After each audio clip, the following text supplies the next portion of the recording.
Bob Marley was the most revolutionary music star the world has ever seen. He was a political figure, he was a religious figure. They said it was cancer that killed him, but not anymore. The strange conspiracy theory. Bob Marley was a victim of the CIA's covert assassination program. In the many years that I've studied conspiracy theories, I've heard many times that people are being assassinated by means of induced cancer. Who killed Bob Marley?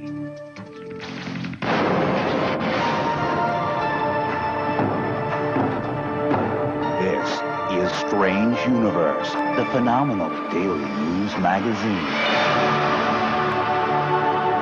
Now, Emmett Miller. Bob Marley sure made some cool music, and he sure preached some fiery rhetoric. In his prime, he was more dangerous than Muhammad Ali, a pop star and a third world hero. He died before his time. They said it was cancer. But now the conspiracy theorists have risen again. Stephen Ivory follows the question. Who killed Bob Marley? Bob Marley was the most powerful political black man alive in the 1970s. He was more than the king of reggae. Bob Marley's music made him a walking political weapon. It also made him a marked man.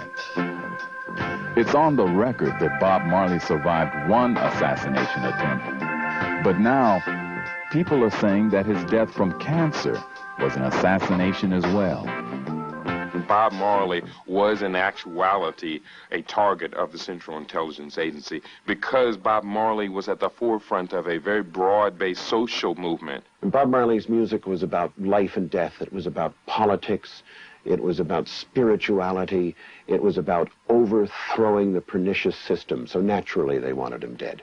In nearly a decade of my research in conspiracy theories, I've heard many times the theory that people are being assassinated by induced cancers. To understand the strange circumstances of Bob Marley's death, we must go back to where his life began. To Trenchtown, the violent and politically charged ghetto in Kingston, Jamaica, where Bob Marley formed a singing group called the Wailers. I mean, Bob's music was about life and death. It was about salvation and hope. That was Bob Marley. Roger Steffens is one of the world's foremost authorities on Bob Marley. He transcended popular music. He was a political figure. He was a religious figure. He is someone whose words have brought solace to folks all over the world.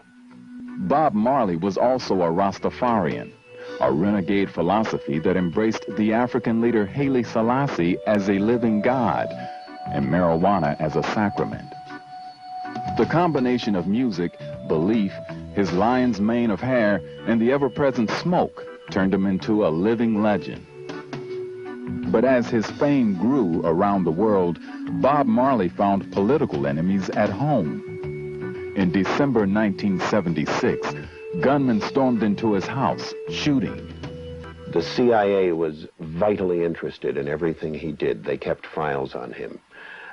It is fairly certain that they were behind the shooting attempt on his life in 1976.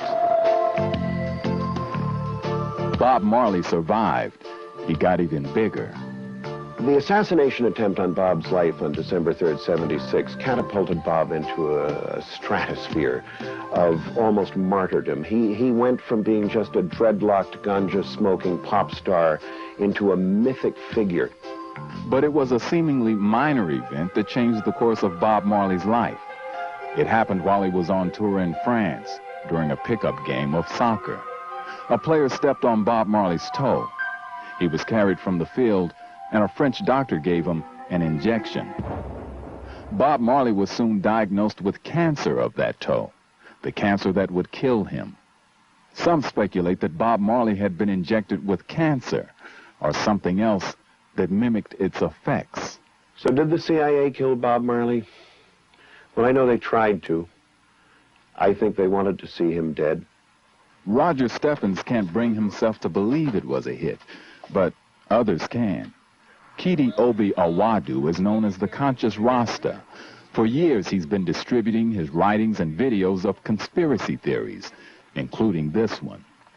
It seems to be without a shadow of a doubt that, yes, they had targeted Bob Marley for neutralization, and this would be a prime vehicle for doing that. Jonathan Vankin is our conspiracy expert.